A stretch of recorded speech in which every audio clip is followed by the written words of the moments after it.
What's going on, everybody? Dogman Dan here. We are in Warframe and we are talking Ember and Ember Prime. Okay, I'm building out an Ember Prime. You can also build out an Ember with this. There is a slight difference. Ember comes with 2 dash polarity slots.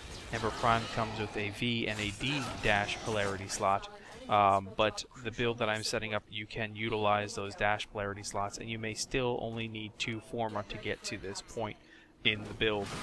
Possibly 3 with a regular Ember, but 2 would probably work out well. I'm also going to show you a secondary build that I have set up. They're both aggressive builds, I will tell you that. But they work out really well, especially the way I play the frame. It works out really well. She's very mobile for me, and that's the way I like it. Traditionally very crowd control, still very crowd control, but very much mobile crowd control for me. So let's just quickly talk about it. Fireball, it's high damage on contact and moderate AoE type of damage. And this thing can clearly shoot straight across the map. Just target, shoot, boom. It takes out anything that's in its path all the way out there to the point where you were aiming. Somehow it does not seem affected by any type of range mods at all for me. I was able to shoot clearly across the room. Negative range mod, no extra range mods. Doesn't really matter. I can still use this, and so this thing comes very effective. I'm going to worry about power strength with it though. Accelerant.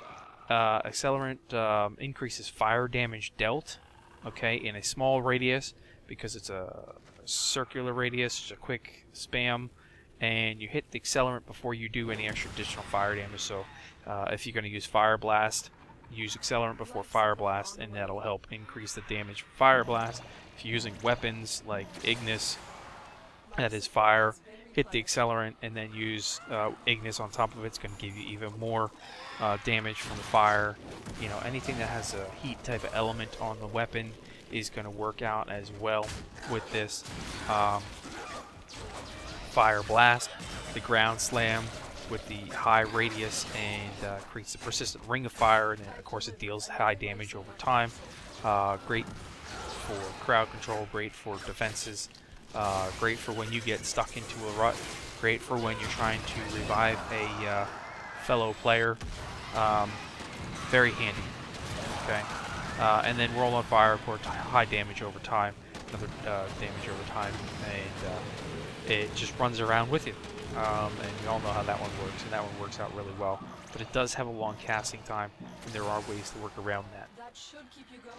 Okay, so let's go right into this. I'm using Energy Siphon. I put 2 Forma into this one. I used Energy Siphon for this. I want my max amount of energy.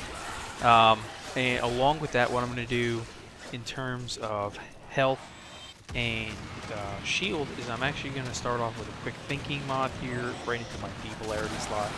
And that's going to give you my draining of energy to stop my lethal damage with 240% efficiency, so I've got a really efficient use of my energy if I need to, and that's why when you see me in videos where I get down to 2 health and I'm not dying, it's actually pulling from my energy pool to keep me alive.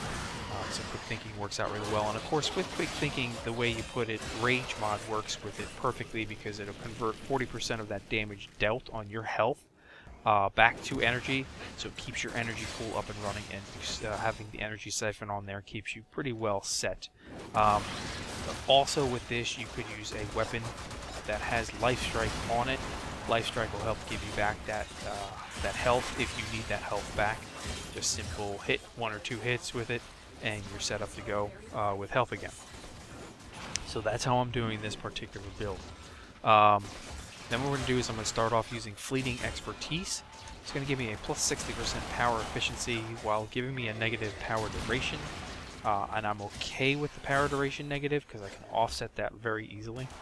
But the 60% power efficiency is what I really needed with this build. There was no way around it. I tried it with Streamline. 30% was just not enough, especially when I started to get to higher levels, Tier 3s, Tier 4, Void runs, stuff like that. The 60% is much better. Adding in Flow, of course, to get my power max ability, giving me up to a 450 max power pool on here. and with the efficiency, with the fact that I keep rebuilding energy throughout my build, with the energy siphon and the rage converting it back, this pool stays up there most of the time pretty well, and I can spam abilities and still know that I can keep myself alive. And then I'm going to increase my strength here by using the intensity mod, intensify mod. 30% power strength is more than enough for me. You could go blind rage, but you're going to have to deal with the negative effect on the blind rage mod. Whereas a 30% power strength works out just fine. You get the higher level enemies as long as you remember to hit the accelerant before you do like a world on fire, before you do fire blast. 30% power strength is going to be more than enough because you're going to have that extra damage over time as well from the accelerant, increasing that damage. And then I'm actually going to use narrow-minded for this, okay? So it took me a little while to think about this, but I wanted to go with narrow-minded. I will max out this card. I had to get the card. I will max out this card, and I will get that full power duration out of this, even though I'm going to have a negative power range.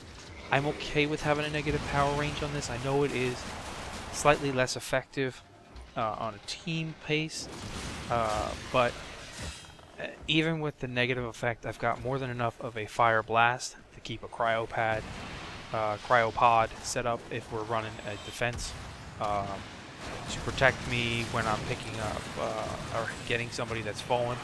Fire blast can work out really well in the heat of the moment. If I got a ton of enemy on me, accelerant and fire blast is going to be how I'm going to combo it right in, and it's going to kill everything. So it's going to be right on me, and it's going to basically be protecting me. Anyway, as you can see, even with this on there, when I'm putting out the fire blast, I've still got a very good circular range on this, so no biggie with that. Yeah, it's going to affect World on Fire a little bit, where it's going to be more set up for enemies that are closer to you than, you know, halfway across the map type of thing. But I'm okay with that, and you're not kill stealing from everybody. So, but that's it. That's how I've set this up. I'm going to run it this way.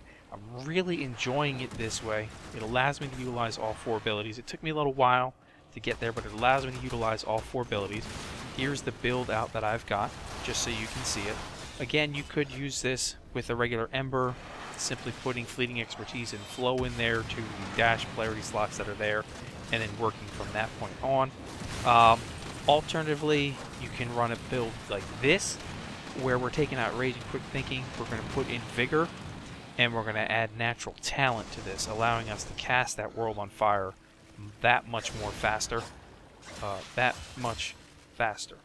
Yes, but this one will not keep you alive per se, because you're not going to regenerate that shield and health, or you're not going to regenerate that health, and the shield is not going to keep you regenerating either. So this one's probably a little bit more aggressive, but you're getting that natural talent, so you're getting that World on Fire casting ability, and it's still going to work for you. So let me know what you think in comments below.